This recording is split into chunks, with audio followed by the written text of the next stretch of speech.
Voz do Brasil. As notícias do governo federal que movimentaram o país no dia de hoje. Boa noite. Boa noite para você que nos acompanha em todo o país. Segunda-feira, 4 de novembro de 2024. Vamos ao destaque do dia. Benefício de prestação continuada. INSS cria força-tarefa de servidores para atender a pedidos de desbloqueio do BPC em todo o país. Beneficiários precisam fazer a atualização cadastral no CadÚnico a cada 2 anos para não terem o benefício bloqueado. Raquel Mariano. Quem teve o BPC bloqueado por falta de atualização no CadÚnico pode pedir o desbloqueio pelo telefone do INSS no número 135 ou pelo aplicativo Meu INSS. A gente te explica mais sobre o que você deve fazer se o seu BPC estiver suspenso. E mutirão também para cirurgias ortopédicas. O Ministério da Saúde vai oferecer até 4 vezes mais orçamento para estados atenderem crianças que sofrem com a síndrome congênita da Zika. Iniciativa faz parte do programa Mais Acesso a Especialistas, na modalidade Mais Cirurgias. E ainda, Enem. Mais de 3 milhões de estudantes fizeram a prova, que é porta de entrada para o ensino superior no país. Taxa de abstenção na primeira etapa foi menor que a do ano passado. E no próximo domingo tem mais. Hoje, na apresentação da Voz do Brasil, Mariana Jungmann e Luciano Seixas. E acompanhe a gente ao vivo. Acesse radiogov.ebc.com.br ou o canal Gov na sua TV aberta.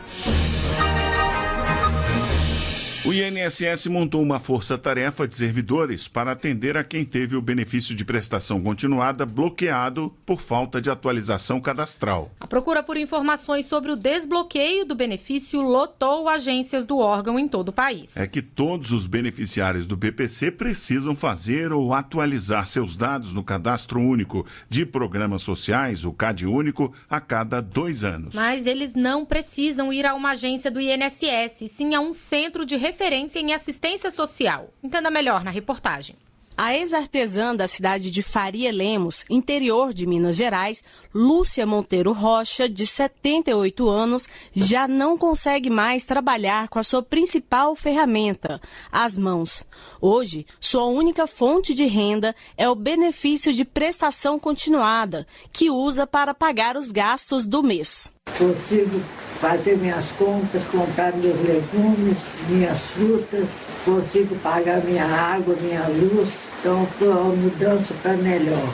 O benefício de prestação continuada é um auxílio no valor de um salário mínimo por mês que o governo federal oferece a idosos a partir de 65 anos e pessoas com deficiência que pertencem às famílias que ganham até R$ 353 por pessoa. E para ter direito ao BPC, é obrigatório estar inscrito no Cadastro Único para programas sociais do governo federal. As informações do CadÚnico também devem ser atualizadas a cada 2 anos, como explica o diretor de Proteção Social Básica do Ministério do Desenvolvimento e Assistência Social, Família e Combate à Fome, Elias Oliveira. E no CRAS, no Centro de Referência de Assistência Social, ou no posto de atendimento do Cadastro Único da sua cidade, fazer a inscrição e regularizar a sua situação. Deve estar atualizada a renda, a composição familiar, endereço de residência, grupo familiar, a questão de renda familiar, são as informações do Cadastro Único. Ele vai lá e vai fazer o cadastro. Quem teve o BPC bloqueado por falta de atualização no CadÚnico pode pedir o desbloqueio pelo telefone do INSS no número 135 ou pelo aplicativo Meu INSS. O Instituto montou uma força-tarefa para atender a essa demanda. O diretor de Benefícios e Relacionamento com o Cidadão do INSS, Vanderlei Barbosa dos Santos, ressalta que não é necessário ir até uma agência. A pessoa pode ligar no 135 para poder fazer a notificação, para poder saber por que o benefício dela eventualmente foi bloqueado, para que ela tomasse ciência dessa necessidade da atualização. Mas o mais importante é que ela procure um CRAS e faça o agendamento para fazer a inscrição ou a atualização do seu cadastro e assim conseguir continuar recebendo o benefício normalmente. Depois desse contato com o INSS, o bloqueio do pagamento é suspenso em até 72 horas. Mesmo assim, os beneficiários devem ir até o CRAS atualizar o Cadastro Único em um prazo de 45 dias para cidades com até 50 mil habitantes ou 90 dias para cidades com mais de 50 mil habitantes. Com locução de Raquel Mariano, reportagem Cleide Lopes. Moradores do Rio Grande do Sul que não receberam auxílio reconstrução podem entrar em contato com o recurso administrativo a partir de hoje. A parcela única por família, no valor de R$ 5.100, é destinada àqueles que tiveram que deixar suas casas por causa das fortes chuvas no estado. O governo federal atua em várias frentes para apoiar a reconstrução do Rio Grande do Sul e garantir apoio à população. E o Ministério do Desenvolvimento e Assistência Social, Família e Combate à Fome liberou mais R$ 18 milhões para ações no estado. Os recursos serão destinados às pessoas em vulnerabilidade, como beneficiários do programa Bolsa Família e do BPC, benefício de prestação continuada. O dinheiro vai auxiliar os serviços de assistência social nos municípios gaúchos prejudicados após as fortes chuvas que atingiram a região em maio deste ano. É o que detalha André Quintão, secretário nacional de Assistência Social do Ministério do Desenvolvimento e Assistência Social, Família e Combate à Fome. Nós sabemos que os efeitos desta trágica calamidade climática trouxe um volume maior de atendimentos nas unidades da assistência social, sobrecarregando equipes e também exigindo uma maior busca ativa daquelas pessoas que estão em vulnerabilidade social. E o governo federal abriu um novo prazo de 15 dias para incluir pessoas que ainda não receberam o auxílio reconstrução. Essa ajuda de R$ 5.100 é voltada para as famílias do Rio Grande do Sul que tiveram que sair de suas casas por causa das fortes tempestades. O prazo aberto nesta segunda-feira dura 15 dias. Interessados devem procurar as prefeituras para solicitar o recurso.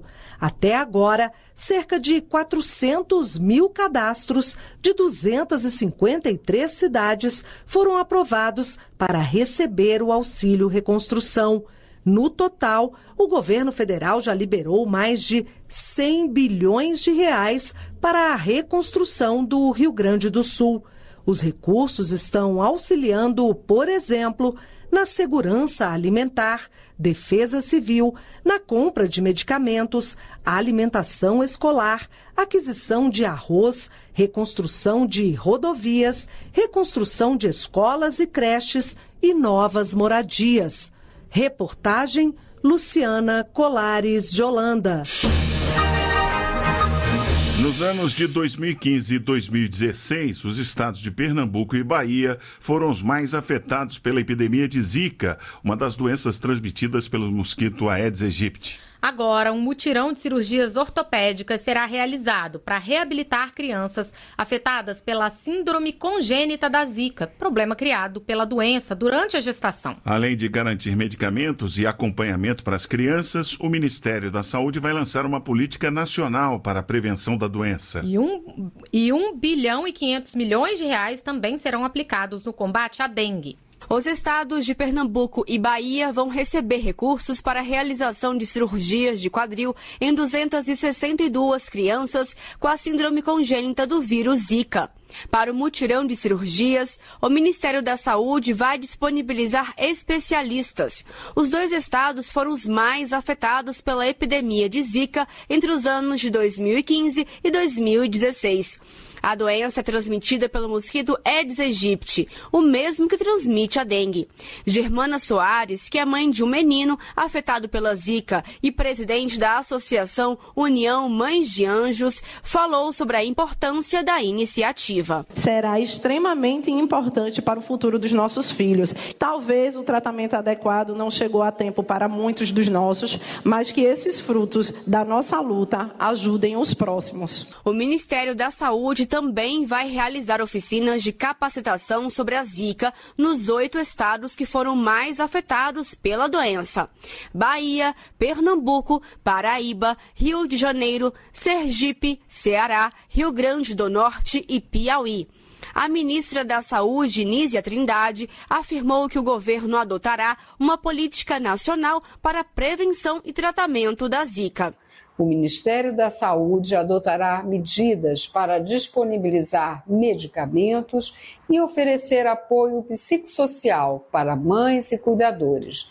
Estamos comprometidos ainda em fortalecer a linha de cuidado integral para os afetados pela síndrome de infecção congênita pelo vírus Zika. O Ministério da Saúde também está investindo no enfrentamento à dengue. São R$1,5 bilhão que estão sendo destinados a estados, municípios e o Distrito Federal. Recursos para ampliação da rede assistencial de saúde, compra de insumos laboratoriais e investimentos em novas tecnologias, como o método Wolbachia, que usa uma bactéria para impedir a replicação do vírus nos mosquitos. A vacinação de crianças e adolescentes também está garantida para quase 2.000 municípios, com 6,5 milhões de doses. E para 2025, o Ministério já garantiu a compra de 9,5 milhões de doses de vacina contra a dengue. Reportagem Thaísa Vitória. E para fortalecer a estratégia Saúde da Família, o Ministério da Saúde credenciou mais de 2.300 novas equipes do programa em 561 municípios. Um investimento de R$854 milhões até o final do ano que vem. As equipes de saúde da família são compostas por, no mínimo, um médico, um enfermeiro, um auxiliar e ou técnico de enfermagem e um agente comunitário de saúde. Podem fazer parte também o agente de combate às endemias e profissionais de saúde bucal. Os gestores municipais têm até dezembro de 2024 para cadastrar as equipes no Sistema Nacional de Cadastramento de Estabelecimentos de Saúde. Quem explica é o secretário de Atenção Primária à Saúde, Felipe Proenço. É fundamental acompanhar essas equipes que foram credenciadas, analisar se efetivamente estão sendo viabilizadas, que os municípios informem os profissionais dessas equipes para que o Ministério passe a fazer o pagamento. Então, gestor municipal, é muito importante acompanhar esse calendário e é muito importante também saber que o SUS está sendo fortalecido, que temos mais saúde da família. E a gente segue falando de saúde porque, a partir de hoje, está valendo o novo esquema vacinal contra poliomielite ou paralisia infantil. A partir de agora, as 2 doses de reforço com gotinhas serão substituídas por uma vacina injetável. Desta forma, o esquema vacinal será da seguinte forma: aos 2 meses é dada a primeira dose, a próxima é aos 4 meses, a terceira aos 6 meses e a quarta aos 15 meses de idade. A estratégia quer garantir mais eficácia na imunização. E, de acordo com o Ministério da Saúde, países como os Estados Unidos e nações europeias já utilizam esquemas vacinais exclusivos. De acordo com o Ministério da Saúde, o Brasil está há 34 anos sem a poliomielite, graças à vacinação em massa da população. E o Outubro Rosa, mês de prevenção ao câncer de mama e de colo de útero, já é uma campanha bem conhecida pelo país. Para mostrar que os cuidados com a saúde podem e devem começar desde cedo, foi sancionada pelo presidente Lula a lei que institui o Outubrinho Rosa. Com foco nas meninas de até 15 anos de idade, a campanha será desenvolvida a partir do próximo ano. Ciclo menstrual, idas ao consultório ginecológico, exames preventivos relacionados à saúde feminina. Assuntos que não eram tratados na casa da corretora de imóveis Fabiola Bueno de Souza durante a infância e adolescência. E hoje, com as 2 filhas, Beatrice, de 18, e Alice, de 9 anos, ela tenta fazer diferente. A abertura que eu dou para elas é de 100%. Com a minha mãe eu nunca tive essa abertura, não. E como eu não tive, eu achei importante dar para elas essa abertura porque me fez falta. Levar um ginecologista eu acho muito importante. O que eu não sei tecnicamente, a ginecologista vai saber explicar. Para incentivar que mais famílias façam como a Fabiola, o governo sancionou uma lei que cria a campanha Outubrinho Rosa, voltada para meninas de até 15 anos. O mês de conscientização terá ações educativas, destacando a importância da saúde preventiva, também nesta idade, dos hábitos saudáveis e a atenção às alterações corporais. Também está prevista a capacitação dos gestores do Sistema Único de Saúde para que ofereçam atendimento humanizado a esta faixa etária. Outro foco do Outubrinho Rosa será reforçar a importância da vacinação contra o papilomavírus humano, o HPV, como ressalta a médica ginecologista Fabiana Ardeu. A vacina do HPV ela é uma vacina que protege 100% contra um câncer, que é o câncer de colo uterino. A gente sabe hoje em dia que é um câncer totalmente vinculado a esse vírus, que é o HPV. Então, a gente tem uma vacina que protege 100% contra um câncer. E às vezes na primeira relação sexual, às vezes a menina, adolescente teve uma relação a vida toda e ela já teve um contato com HPV e ela pode sim ao longo do tempo desenvolver uma lesão de alto risco. A ministra das Mulheres, Cida Gonçalves, disse que a campanha será estratégica para a saúde das mulheres brasileiras. Para que elas possam ter acesso à informação, à vacina e se prevenir contra o câncer. Essa lei, ela é estratégica, ela é fundamental, principalmente se nós conseguimos trabalhar ela nas escolas com as nossas adolescentes. Durante a campanha do Outubrinho Rosa, também serão distribuídos materiais educativos para que pais e responsáveis identifiquem sinais de alerta, como nódulos mamários, intensas dores pélvicas no período menstrual e lesões genitais nas adolescentes. Todas as ações previstas na nova lei começarão a partir do ano que vem. Reportagem Gabriela Noronha. Tornar o Sistema Único de Saúde mais participativo e próximo dos movimentos sociais. Para isso, o país conta com o Mapa Colaborativo dos Movimentos Sociais em Saúde, o Mapa Move Saúde. A plataforma online permite que movimentos sociais compartilhem histórias, demandas de saúde e criem redes colaborativas. A ferramenta digital foi desenvolvida para permitir que movimentos sociais, entidades populares e organizações da sociedade civil compartilhem suas histórias, demandas, identidades, fotos e contatos numa mesma plataforma digital. O secretário executivo do Ministério da Saúde, Swedenberg Barbosa, destacou que a plataforma é importante para que os movimentos possam se manifestar de forma conjunta. O poder público tem que estar aberto para essa questão da participação da sociedade. Ele sozinho, o governo sozinho, o poder público sozinho não dá conta. Então, de maneira onde a gente possa debater. Isso é a democracia ativa. A plataforma utiliza o mesmo software da Wikipédia, o que facilita para que cada movimento social inclua os dados mais importantes. O mapa também mostra onde cada movimento atua dentro do país. O ministro da Secretaria-Geral da Presidência da República, Márcio Macedo, destacou que o governo federal estabeleceu vários mecanismos de participação social nas políticas públicas e que esses espaços são importantes para que a população possa contribuir com ideias. Nós temos que fazer políticas públicas para o povo, mas com o povo. Por quê? Porque quando se faz conjunto, a possibilidade de acertar é maior. A iniciativa é uma parceria do Ministério da Saúde com a Fundação Oswaldo Cruz e o Conselho Nacional de Saúde. O presidente do Conselho, Fernando Pigato, acredita que a ferramenta ajuda a tornar o Sistema Único de Saúde mais participativo. Ele precisa e será cada vez mais um mapa colaborativo vivo, em movimento, para poder dialogar, inclusive, com os movimentos e com os espaços de controle social, para a gente fortalecer cada vez mais o SUS e a democracia. Eliane Emetério faz parte da rede Candaces, de mulheres lésbicas e bissexuais negras. A entidade atua na proteção de direitos humanos desse grupo, de forma geral, inclusive na luta por políticas de saúde. O movimento já se cadastrou no Mapa Move Saúde. Ela destaca a importância dos movimentos se encontrarem nesse ambiente e articularem juntos. Você traz a oportunidade de eu saber, da minha rede ou das outras redes, vamos supor que esteja na região sul, saber o que acontece na região norte, na região nordeste, nos municípios pequenos. É isso que falta para nós. Aonde que nós estamos fazendo o quê? Como estamos fazendo? Essa troca de informações é importantíssima. O mapa pode ser acessado em qualquer dispositivo, seja tablet, computador ou smartphone. Os movimentos sociais que desejam mostrar suas iniciativas e participar da construção do mapa colaborativo dos movimentos sociais em saúde podem se cadastrar no site mapamovesaude.net.br. Reportagem Márcia Fernandes.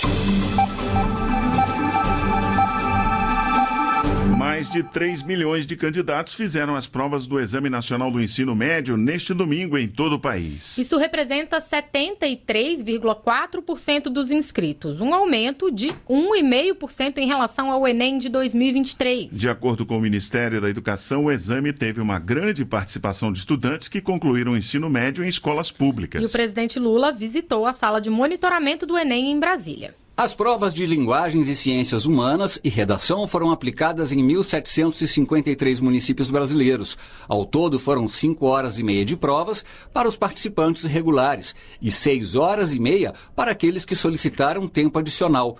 O tema da redação foi sobre a valorização da herança africana.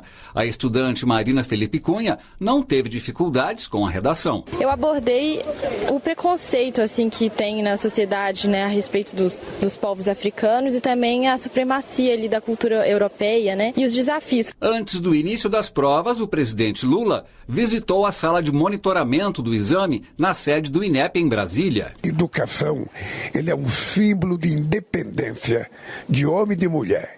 De homem porque ele vai ter uma profissão, vai poder ganhar mais, vai poder cuidar da sua família, vai poder viver mais dignamente. E da mulher porque a profissão, ela significa independência. O Enem foi feito por mais de 3 milhões de candidatos. As abstenções chegaram a 26% e quase 5 mil candidatos foram eliminados. Para o ministro da Educação, Camilo Santana, o programa Pé de Meia, que ajuda financeiramente os estudantes do ensino médio, foi essencial para o aumento das inscrições este ano. O efeito forte do programa Pé de Meia, que pagará ao aluno inscrito que realizar as 2 etapas da prova, no dia 3 e no dia 10, pagará mais uma parcela extra para esses alunos. Então, teve estado que praticamente dobrou o número de alunos inscritos no Enem desse ano. Juliana de Andrade fez a prova pela 2ª vez e conta com o Enem para conseguir uma vaga na universidade para o curso de História. Eu acho que vai dar tudo certo, embora o nervosismo, mas vai dar tudo certo. A 2ª etapa do exame será realizada no próximo domingo, dia 10 de novembro, com locução de Nazi Brum, reportagem de Cleide Lopes. Brasil contra fake. Energia nuclear é assunto que costuma gerar receio e, portanto, um prato cheio para os criadores de fake news. Mas o que nem todos sabem é que esse é um setor extremamente regulado, com fiscalização de órgãos nacionais e internacionais. Tema do nosso Brasil contra fake de hoje. Peças de desinformação estão criando pânico sobre as usinas nucleares Angra 1, 2 e 3. O governo brasileiro conta com mecanismos legais e financeiros que garantem a segurança e a sustentabilidade das usinas nucleares. Raul Licurgo, procurador federal, advogado e presidente da Eletronuclear, que controla as usinas nucleares, reforça que todos os procedimentos para garantir a segurança das instalações e seus arredores são seguidos de maneira firme.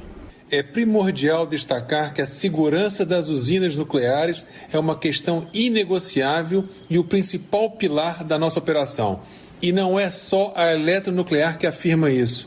Toda central nuclear tem sua segurança verificada regularmente e de maneira independente pela CNEM, que é o órgão regulador brasileiro, e também por órgãos internacionais. A central nuclear da Eletronuclear produz energia de base, limpa e principalmente segura.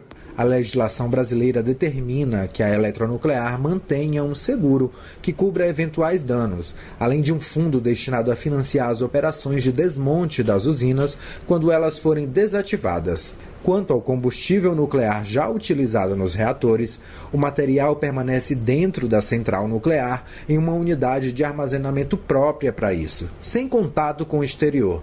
Na hora de se informar, procure fontes confiáveis. De Brasília, Jorge Marques. Para mais informações, acesse gov.br/Brasil contra fake. Ministério das Relações Exteriores divulgou nota lamentando a morte de uma bebê brasileira de 1 ano, chamada Fátima Abbas, durante um ataque de Israel a Beirute, capital do Líbano. O governo brasileiro expressou condolências à família Abbas e reiterou a condenação aos contínuos ataques israelenses contra zonas civis no Líbano. A nota faz um apelo para que as partes envolvidas cessem as hostilidades. Durante os conflitos já foram confirmadas as mortes de 3 brasileiros, todos menores de idade. E essas foram as notícias do governo federal. Fique agora com as notícias do Poder Judiciário e do Congresso Nacional. Boa noite. Boa noite para você e até amanhã. A Voz do Brasil. Governo Federal.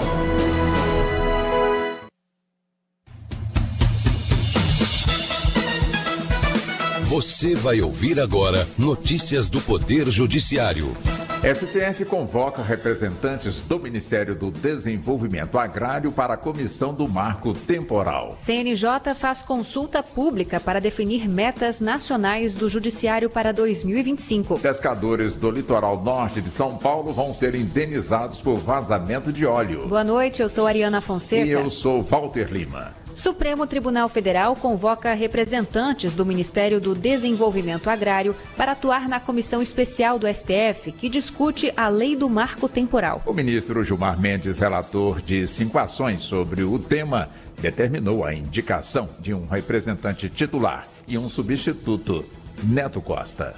Os representantes do Ministério do Desenvolvimento Agrário vão dar apoio técnico sobre questões em debate na comissão especial sobre o marco temporal, como a possibilidade de reassentamento. Nesta segunda-feira, o Supremo Tribunal Federal realizou a 8ª audiência de conciliação sobre o tema. A tese do marco temporal prevê que os povos indígenas teriam direito de ocupar apenas as terras que já ocupavam ou disputavam na data da promulgação da Constituição de 1988. Por maioria, o STF decidiu que a tese era inconstitucional, mas em dezembro do ano passado, antes de a decisão ser publicada, o Congresso Nacional editou uma lei e retomou o marco temporal.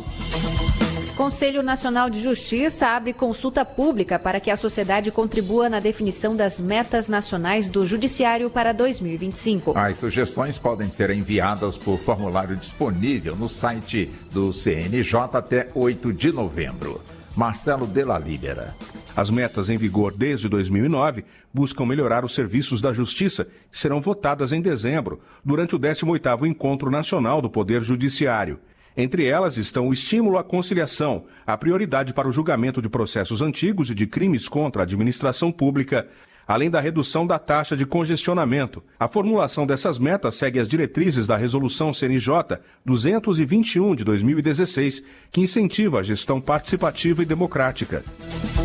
Adicionais de insalubridade e periculosidade não são devidos ao servidor público em trabalho remoto na pandemia. O entendimento é do STJ. Fátima Uchoa.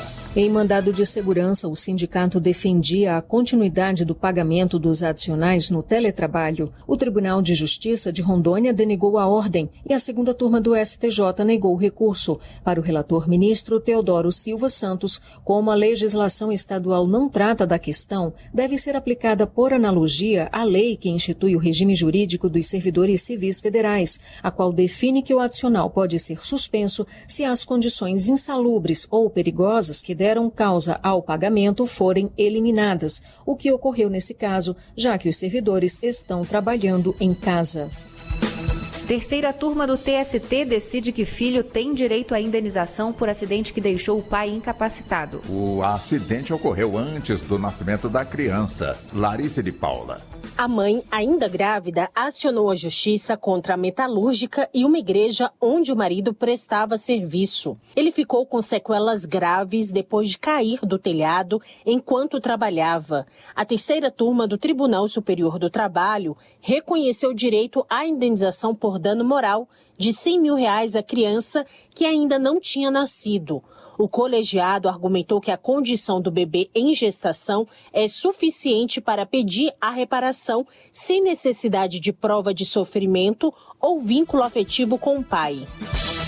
Uma empresa de transporte de combustíveis foi condenada a indenizar um grupo de pescadores de Ilhabela e São Sebastião, no litoral norte paulista, prejudicados por vazamento de óleo no mar. O caso foi julgado pelo Tribunal de Justiça de São Paulo. Segundo o processo, houve vazamento de cerca de 3.500 litros de óleo em terminal marítimo no litoral norte do estado. A indenização foi fixada em R$10 mil para cada autor, totalizando 250 mil. Você acompanha outras notícias do Poder Judiciário em 104,7 FM para o Distrito Federal e em torno. Ou pelo canal 1.3 da TV aberta em Brasília. Ouça também pelo TuneIn de qualquer lugar do mundo. E baixe agora o TV Justiça Mais, disponível na loja de aplicativos do seu celular. Uma boa noite. E até amanhã. Notícias do Poder Judiciário, uma produção da Rádio Justiça, Supremo Tribunal Federal.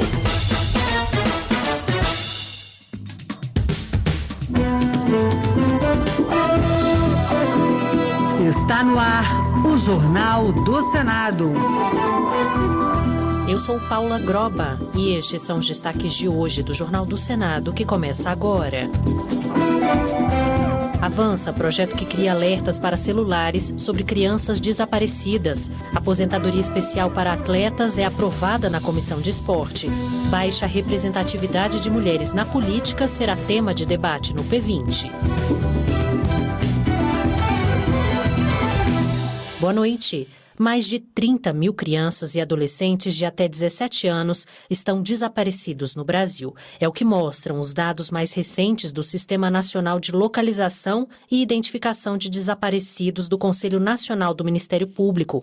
A Comissão de Constituição e Justiça vai analisar o projeto de lei que obriga as empresas de telefonia celular a divulgarem alertas sobre o desaparecimento de crianças e adolescentes. A reportagem é de Marina Dantas. De iniciativa da senadora Soraya Tronic, do Podemos de Mato Grosso do Sul, o projeto prevê que as informações divulgadas nas mensagens conterão o nome, a idade, as características físicas, o local estimado do desaparecimento e mais informações relevantes.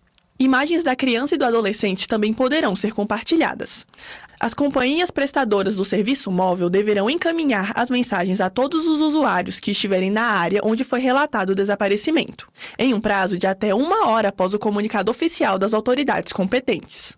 A relatora na Comissão de Direitos Humanos, senadora Jussara Lima, do PSD do Piauí, ofereceu um texto alternativo ao original, com uma emenda sobre a gratuidade da prestação do serviço de divulgação de mensagens de alerta. O relatório, aprovado na CDH, foi defendido pela senadora Damares Alves, do Republicanos do Distrito Federal. A determinação de utilização de todos os formatos, meios, tecnologias, plataforma disponível para a divulgação do desaparecimento de crianças e adolescentes, otimizando a infraestrutura das empresas e aproveitando o potencial das novas facilidades tecnológicas, como os aplicativos de comunicação interpessoal, que podem transmitir ao mesmo tempo mensagem de texto, o áudio e de vídeo. Se for aprovado pela CCJ e não houver pedido para votação em plenário, o projeto que cria alertas nos celulares sobre crianças desaparecidas poderá seguir direto para a Câmara dos Deputados. A necessidade de regulamentação das plataformas de streaming foi discutida hoje em audiência pública do Conselho de Comunicação Social do Congresso. Esse foi o segundo debate sobre o tema no colegiado. Repórter Pedro Pince. As plataformas de vídeo sob demanda, que formam o setor de streaming, devem ter sua atuação no Brasil regulamentada, com valorização e priorização da produção independente brasileira e com defesa da soberania cultural e econômica. Essa foi uma das conclusões da segunda audiência pública do Conselho de Comunicação Social sobre o tema, ocorrida nesta segunda-feira. Os debatedores também falaram sobre o projeto do senador Nelsinho Trade, do PSD de Mato Grosso do Sul, que está em análise na Câmara dos Deputados e inclui a oferta de serviços de vídeo sob demanda ao público brasileiro como fato gerador da contribuição para o desenvolvimento da indústria cinematográfica nacional, a Condecine. Outra proposição em análise no Parlamento também dispõe sobre a provisão de conteúdo audiovisual por demanda, serviço oferecido por empresas como Netflix, Amazon, Globoplay e YouTube, que teve uma representante no debate. Para Alana Rizzo, as políticas públicas de fomento precisam se adaptar à complexidade e à diversidade do mercado de hoje, assim como o próprio audiovisual se adaptou à era digital. As propostas acabam beneficiando apenas uma parcela específica de profissionais e deixam de lado uma infinidade de criadores menores, independentes e de grupos subrepresentados, favorecendo a concentração de mercado e reduzindo a diversidade do setor. Também participaram da audiência a deputada federal Jandira Fegali, do PCdoB do Rio de Janeiro, a secretária do Audiovisual do Ministério da Cultura, Joelma Gonzaga, o presidente do Sindicato Interestadual da Indústria Audiovisual, Leonardo Ed, e a especialista em regulação audiovisual, Vera Zaverucha. A Comissão de Esporte aprovou um projeto que trata da concessão de aposentadoria especial a atletas profissionais de todas as modalidades esportivas. O objetivo é garantir uma proteção previdenciária justa para esses profissionais, tendo em vista a natureza exigente da carreira. A reportagem é de Paulo Barreira. A proposta aprovada pela Comissão de Esporte é do senador Romário, do PL do Rio de Janeiro, e garante aos atletas profissionais o direito à aposentadoria especial. Ou seja, que eles possam se aposentar mais cedo, desde que contribuam para a Previdência e comprovem exposição a riscos durante o exercício da profissão. O autor ressalta a realidade enfrentada por muitos atletas brasileiros em treinamentos intensos e competições frequentes que provocam altos níveis de desgaste físico e mental. O senador observa também que não é raro haver lesões sérias que podem levar ao fim precoce de suas carreiras e fontes de renda.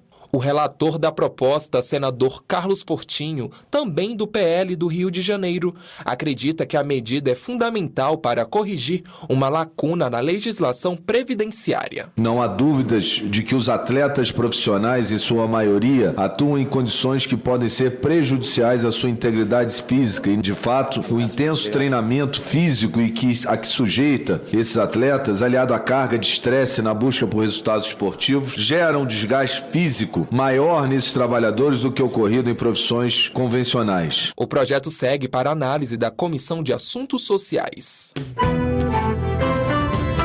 A baixa participação feminina na política é um problema mundial e será debatida durante o P20, o encontro dos presidentes dos parlamentos dos países do G20, que acontece aqui no Congresso Nacional em Brasília, entre os dias 6 e 8 de novembro. O Brasil tem a segunda pior representatividade no ranking do legislativo entre os membros da cúpula, atrás de países como Rússia e Arábia Saudita. Repórter Marcela Cunha. O Brasil ocupa a 19ª posição no ranking de representatividade feminina no parlamento de países do G20, na frente apenas do Japão, com uma proporção de 14% dos assentos ocupados por mulheres no Congresso Nacional em 2022.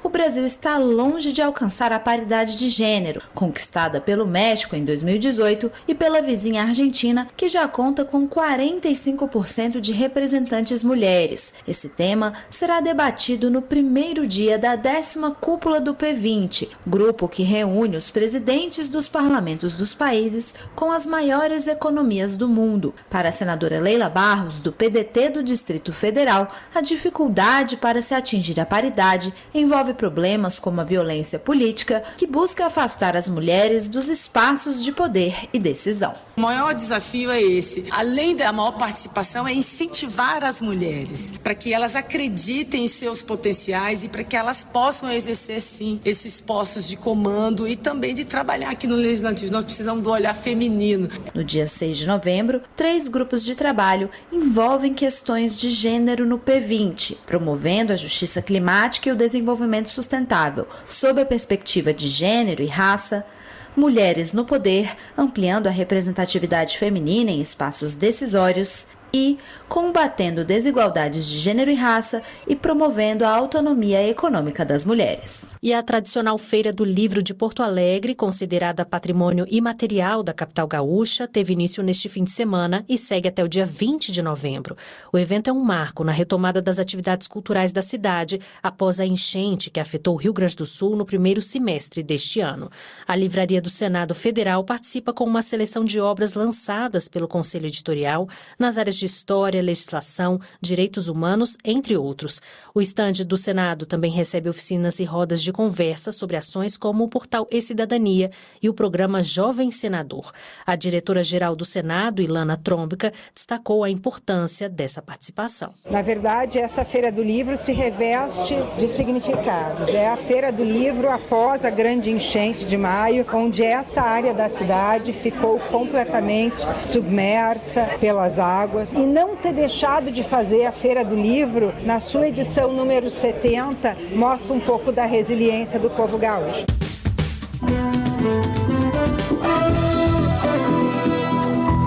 Com trabalhos técnicos de Eric Bento, o Jornal do Senado fica por aqui. Acompanhe agora as notícias da Câmara dos Deputados. Boa noite e até amanhã.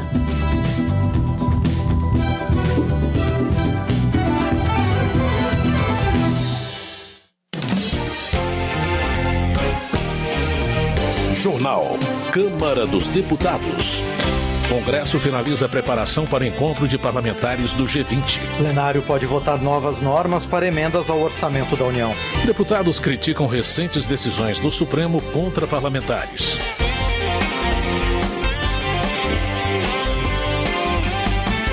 Boa noite. Cabo Gilberto Silva, do PL da Paraíba, reclama da atuação do STF, afirmando que a corte tem invadido as prerrogativas do Congresso, o que para ele coloca em risco a própria democracia. Ele cita a decisão de suspender a execução das emendas parlamentares, prejudicando os congressistas. Cabo Gilberto Silva menciona ainda a ação de busca da Polícia Federal, autorizada pelo ministro Alexandre de Moraes ao apartamento do deputado Gustavo Gayer, do PL de Goiás, suspeito de desvio de cota parlamentar.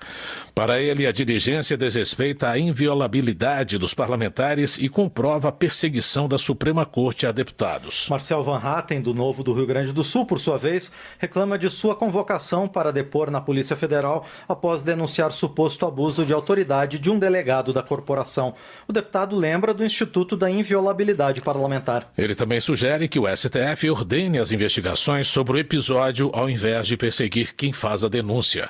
Marcel Van Hatten apela por união entre os parlamentares contra os abusos de poder do Supremo e do governo atual e agradece a solidariedade oferecida por seus pares. Alfredo Gaspar, do União de Alagoas, propõe a criação de uma CPI para investigar atos ilegais do judiciário brasileiro. Ele demonstra preocupação com a possível influência de facções criminosas em decisões da Justiça, após a mídia revelar que 5 gabinetes de ministros do STJ são suspeitos de participar de um esquema de venda de sentenças. O congressista convoca os parlamentares a agirem com independência e coragem no combate à corrupção, restaurando urgentemente a confiança da população na Justiça. Na opinião de Alfredo Gaspar, a CPI poderá garantir maior transparência e a responsabilização de possíveis criminosos. Eli Borges, do PL do Tocantins, critica a maneira como a questão da anistia aos envolvidos nos atos de 8 de janeiro tem sido conduzida pela Câmara e pelo Supremo Tribunal Federal. O parlamentar lamenta a situação de pessoas que, segundo ele, estão sendo injustamente perseguidas. Eli Borges descreve o que considera ser uma onda de repressão exagerada que, na sua visão, afeta cidadãos comuns e pessoas de bem. Segundo o deputado, existe um movimento protelatório de votação da anistia que impede uma resolução rápida e justa do assunto. Eleições. Dr. Jaziel, do Ceará, fala sobre a expansão e o fortalecimento do PL em diversas regiões do país após as eleições municipais deste ano. O deputado ressalta que o partido conquistou 4 capitais e mais de 500 prefeituras, o que para ele evidencia a crescente relevância do PL no cenário político brasileiro. O deputado enxerga esse crescimento como resultado da confiança do eleitorado nas propostas do Partido Liberal e na capacidade do PL de oferecer soluções para necessidades locais. Segundo o Dr. Jaziel, o partido se alinha com as demandas da população, refletindo um compromisso com os interesses dos eleitores. Josivaldo JP, do PSD do Maranhão, agradece os 32 mil votos que recebeu na eleição em Imperatriz. Embora não tenha alcançado a vitória, o deputado reforça seu compromisso com a cidade e afirma que seu mandato em Brasília é dedicado a buscar melhorias para o município. Josivaldo JP também parabeniza o PSD pelo grande número de prefeitos eleitos nas eleições municipais. Ele parabeniza os novos gestores e deseja que suas administrações sejam abençoadas. José Ayrton Félix Cirilo, do PT do Ceará, celebra o resultado das eleições municipais municipais em Fortaleza. Na visão do parlamentar, o pleito representa não apenas um marco político para a maior economia do Nordeste, mas também um símbolo de união e compromisso com o povo. José Ayrton Félix Cirilo acredita que o alinhamento entre a nova gestão municipal, o governo federal e a administração estadual será fundamental para atender às necessidades das áreas periféricas. Para ele, a nova forma inclusiva e participativa de gestão terá foco na geração de emprego e renda. Elisa Virgínia, do PP da Paraíba, comemora o avanço de 2% da presença feminina nos poderes municipais a partir de janeiro próximo. Na avaliação da deputada, mulheres de centro-direita e de direita despontaram na preferência dos eleitores, indicando uma valorização da competência em detrimento das lutas feministas. Elisa Virgínia saúda as lideranças femininas de seu partido, parabenizando pelo trabalho que realizaram para incentivar a participação da mulher na política. A deputada, que concorreu ao cargo de vereadora em João Pessoa nas últimas eleições, agradeceu os votos recebidos, que a reconduzirão ao 5º mandato de vereança. Saúde. Deputados querem avaliar a regulamentação da Política Nacional de Prevenção e Controle do Câncer. A repórter Maria Neves acompanhou a audiência sobre o tema na Câmara. Em debate sobre a regulamentação da Política Nacional de Prevenção e Controle do Câncer realizado na Câmara, os participantes ressaltaram a importância de aumentar o financiamento do sistema público para o tratamento da doença. Na estruturação da rede de atendimento, os debatedores também destacaram a importância de fortalecer a atenção básica em saúde, responsável pelo diagnóstico inicial e pelas ações de prevenção.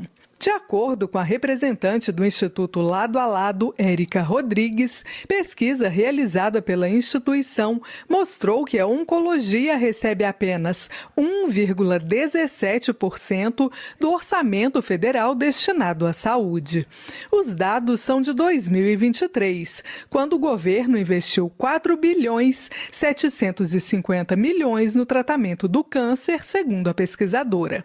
O orçamento da União para o Sistema Único de Saúde foi de 194 bilhões e 200 milhões de reais naquele ano. Segundo Érica Rodrigues, apenas com remanejamento da destinação de recursos seria possível ampliar o financiamento da área oncológica para 13 bilhões de reais anuais, um aumento de 197%. O assessor técnico do Conselho Nacional de Secretarias Municipais de Saúde, Rodrigo Lacerda, também sustentou que o cobertor é curto e o SUS precisa de muito mais dinheiro.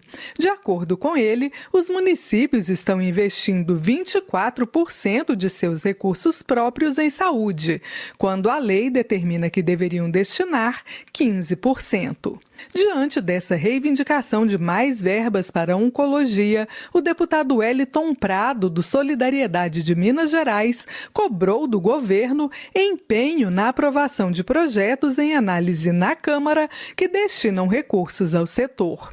O parlamentar é autor de um projeto que obriga a União, os estados e municípios com população superior a 200 mil habitantes a aplicar percentuais mínimos do orçamento à oncologia. Nós temos projetos aqui, se falta dinheiro, se o cobertor é curto. Nós temos os projetos tramitando na casa que só falta vontade política. E são muito simples, que a partir do ano que vem a gente vai ter recursos para garantir a incorporação, para garantir mais equipamentos para radioterapia, a cirurgia, que 80% dos casos podem ter com cirurgia, ele vai ter recursos para isso. Então é só vontade. Segundo Rodrigo Lacerda, a regulamentação da Política Nacional de Prevenção e Controle do Câncer está praticamente pronta. No entanto, para o especialista, o mais importante é investir na atenção primária, nas unidades básicas de saúde. No SUS, a assistência começa pela atenção básica, que é responsável pelo diagnóstico inicial. Se houver suspeita, o paciente é encaminhado a unidades de média complexidade para a realização de exames complementares. O tratamento, no caso do câncer e outras doenças complexas, fica a cargo da atenção especializada. Um consenso no debate foi que o grande problema do Brasil está na demora dos diagnósticos. De acordo com a presidente do Instituto Oncoguia, Luciana Holtz, mais de metade dos casos de câncer são diagnosticados nas fases tardias, quando não há mais possibilidade de cura. O coordenador geral da Política Nacional de Prevenção e Controle do Câncer do Ministério da Saúde, José Barreto Campelo Carvalheira, garantiu que as medidas adotadas na implantação da política nacional vão reduzir o tempo de diagnóstico dos pacientes para 30 dias. Entre as ações previstas está a criação de 50 policlínicas equipadas para realizar praticamente todos os exames de detecção do câncer. Para a deputada Flávia Moraes, do PDT de Goiás, essa solução pode demorar muito e é preciso prever ações de curto prazo. A deputada, que pediu a realização da audiência pública, sugeriu que o governo apresente um plano para que, a partir daí, os parlamentares possam pensar em formas de financiamento. A partir do momento que vocês tiverem esse plano de ação e que ele for um plano que realmente possa trazer uma esperança, um ar, a gente vai atrás de recursos, porque aqui o orçamento está aqui. O que a gente está oferecendo para vocês é apoio da sociedade civil, apoio do parlamento, que hoje tem um comando e uma força muito grande sobre o orçamento. De acordo com a coordenadora substituta de Prevenção e Vigilância do Instituto Nacional do Câncer, Maria Beatriz Knaip Dias, 30% dos casos de câncer podem ser prevenidos. Além da adoção de hábitos saudáveis, a pesquisadora ressaltou a importância das vacinas contra HPV e diabetes de tipo B no combate à doença. Da Rádio Câmara de Brasília, Maria Neves. Segurança Pública. Ao citar uma operação policial feita no complexo de Israel, que resultou em mortos e feridos, o deputado pastor Henrique Vieira, do PSOL do Rio de Janeiro, denuncia a precariedade da segurança pública na cidade. Para ele, o modelo de enfrentamento direto, sem o uso de inteligência, tem penalizado os moradores de comunidades mais pobres. Pastor Henrique Vieira critica o baixo investimento no planejamento de ações de segurança. Segundo ele, nos últimos 10 anos, o Estado investiu 1% do orçamento na área de inteligência e informação, e para o próximo ano a previsão é que o volume recue para 0,012%. Raimon, do PT do Rio de Janeiro, repudia as tentativas de roubo e os atos de vandalismo nas paróquias de São Miguel Arcanjo, Nossa Senhora das Graças e Sagrada Família, em Nova Iguaçu. O parlamentar se solidariza com os fiéis e condena qualquer forma de violência contra locais religiosos. Jaque Rocha, do PT do Espírito Santo, por sua vez, reclama do aumento da violência contra jovens negros periféricos, inclusive com o cerceamento de prerrogativas de defensores dos direitos humanos por policiais. Ela cobra ações da administração estadual contra os atos de violência policial que afetam inclusive as comunidades quilombolas. Jaque Rocha sublinha que, apesar de os atos violentos não partirem de toda a corporação, continuam sendo práticas inaceitáveis. Além disso, ela conclama o governo a ouvir as demandas da juventude negra em sua luta por justiça e respeito. Relações Exteriores. O Congresso vai sediar encontro de parlamentares do G20. A atividade faz parte da presidência rotativa do Brasil no grupo das principais economias do globo. A repórter Noelle Nobre tem mais detalhes. A Câmara dos Deputados e o Senado Federal vão sediar entre 6 e 8 de novembro, quarta a sexta-feira próximas, a 10ª cúpula do P20, grupo que reúne os parlamentos dos países com as maiores economias do mundo. O tema do encontro é Parlamentos por um Mundo Justo e um Planeta Sustentável. Criado em 2010, o P20 é um grupo liderado pelos presidentes dos parlamentos de países integrantes do G20, que por sua vez é a reunião das 19 maiores economias do mundo, mais a União Europeia e a União Africana, em um fórum de cooperação internacional. Pelo menos 35 delegações representantes dos parlamentos de mais de 20 países e de organismos internacionais deverão estar em Brasília para o encontro. O diretor-geral da Câmara, Celso de Barros Correia Neto, falou sobre a reunião. Foram 60 convites e já temos mais de 30 delegações confirmadas. Cada uma delas tem entre 4 e 8 representantes. É um evento grande, um evento muito importante. Isso dá o tom da responsabilidade da Câmara dos Deputados e do Senado Federal na realização da cúpula do P20 no Brasil e em Brasília este ano. O encontro do P20 é realizado alguns dias antes da cúpula do G20, marcada para os dias 18 e 19 no Rio de Janeiro. O P20 é importante para aproximar congressistas do mundo inteiro das decisões que ocorrem no G20, já que muitas vezes essas decisões resultam em tratados ou acordos internacionais que precisam ser confirmados pelo legislativo de cada país. Em Brasília, os parlamentares discutirão soluções para o combate à fome, à pobreza e à desigualdade, o desenvolvimento sustentável e um sistema de tomadas de decisões globais adaptadas ao século XXI também estão na pauta.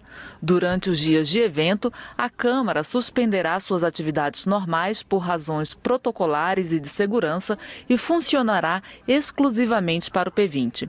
A visitação ao Palácio do Congresso Nacional também será interrompida.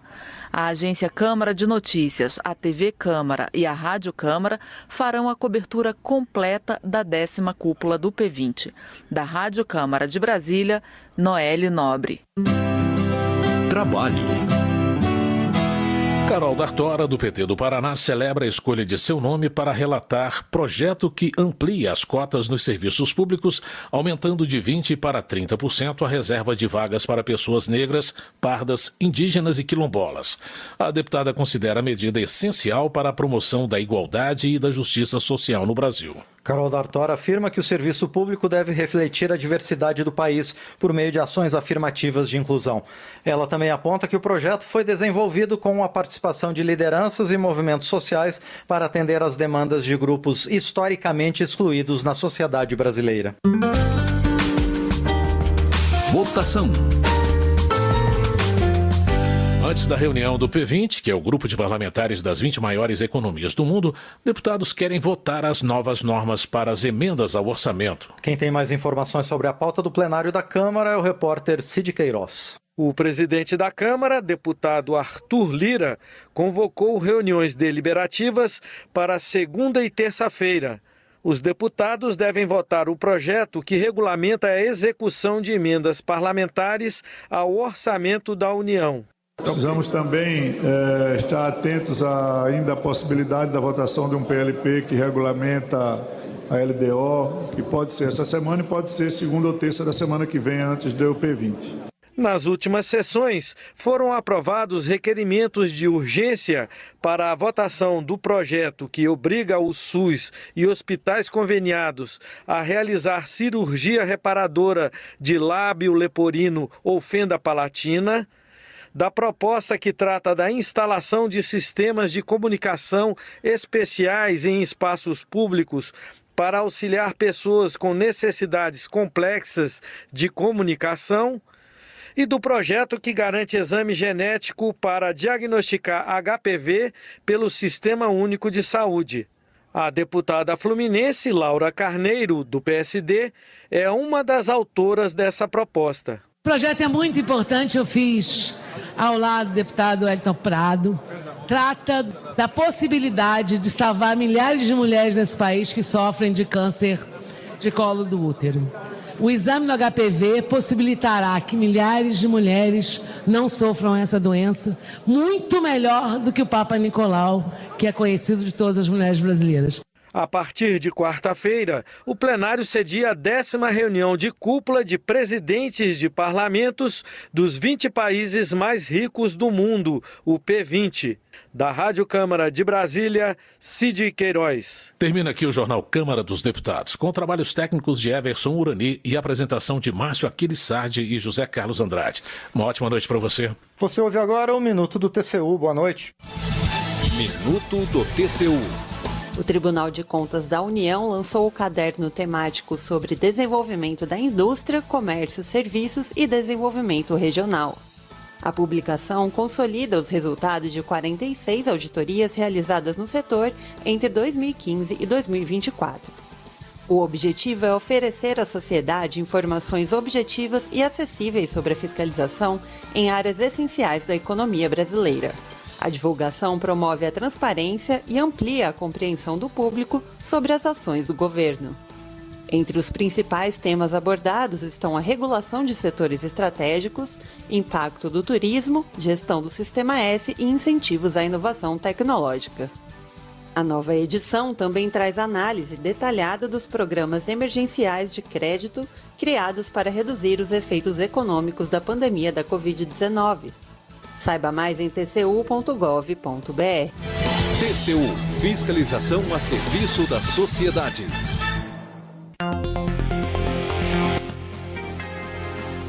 Você ouviu A Voz do Brasil. Boa noite.